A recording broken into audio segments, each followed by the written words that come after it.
Yan, oo nga. Arel, basta ito. Dito mo nagabili sa mga taga Maynila eh, ha?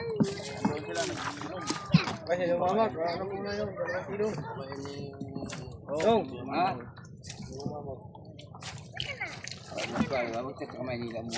Hindi, mayroon yan sila. Ay, sigurado ito mga kapot sa kilo nito. Yan naman yung plastic mo eh. Siguro naman pala. Yung ating inisip pala kanina, Jay. Kain? Pala, ano? Init na. Mamaya tayo maglublob pag ano. Laro sa pansin na dali. Yung ano eh. At ang lipatang sa, nasa Putabara, sa field, di ba yan? Ay, bawal na dyan. Doon sila nagsasagay. Ano yung lipatang yun? May na, ibang ka na. Tabi naman. Ano tayo pa yun, di ba? Hindi yan. Kasama nyo ba yan? Hindi nyo kasama nyo ba yan? Ayun, iba yung anong dilis na yun ah. Ano na yan? Tamba na yan pag lumaki. Oh, ayan, tamba na. Malaki hindi. Ay, ayan, ilawin. Malaki na masyado yan. Bangos na yan eh. Gala mong bangus. Diyan na akong pinapay ka rin. Dito na. Pakita ko. Ayaw kung paano kikilawin to. Si Boy Kilaw. Pinalit mo, hindi para dito yun. Yummy, crispy. Namis. Ate ka, babi. Punta pa nga yung mga tropa kids mo. Iwanan nyo na. Yan ang San Andres Fair. Yan pamasbati.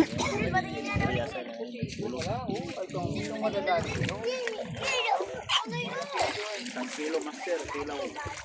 Kaya, amin sila yung isla doon sa mga kasi may banay. Sa kabila. May iwan yun. Ligo na tayo. Ipahawak ko to kaya maligo na ako. Nasa ba si Rod? Oo, maliligo nga niya. Hawakan niya rin itong pangganyan. Oh, kilaw-kilaw kayo.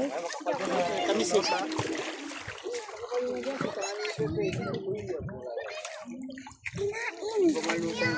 Nakain na lang nila.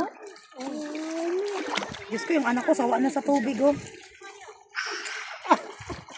Si Boy Kilaw.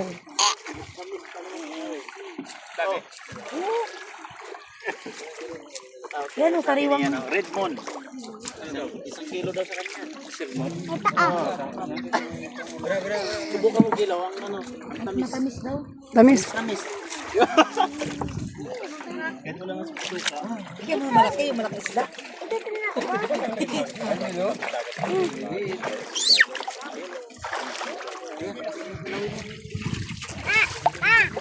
Mercy.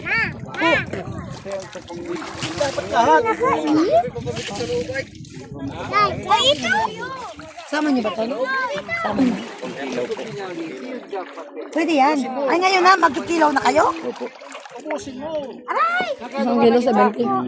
Okay. 60 daw po. Kasi ba? 60. Mga 60.